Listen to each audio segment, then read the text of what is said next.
Conclusion.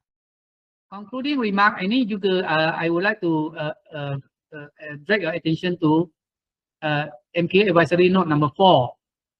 Ada je program yang tak comply which section mana, section ini, section tu, ataupun which standard okay.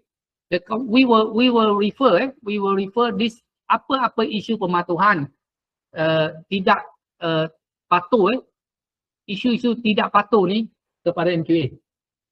Alright, this is very important. SB must inform potential students if the program does not comply with the standard under 9A.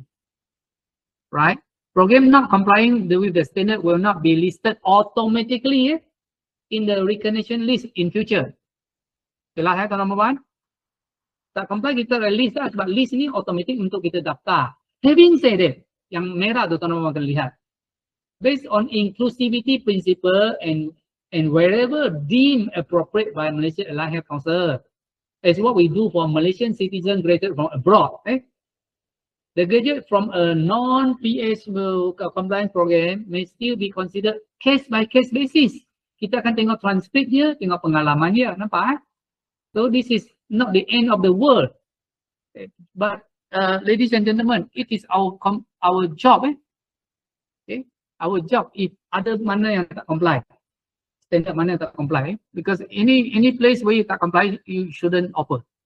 Right? But you have to write to Malaysia Allied Health Council with strong justification why this one not comply. All right. So I just want to bring you the last one before kita buka Q&A. We will focus on what's good. We can create something even better together. All right. And the last one, take care of yourself dulu, and then only the family, then the profession.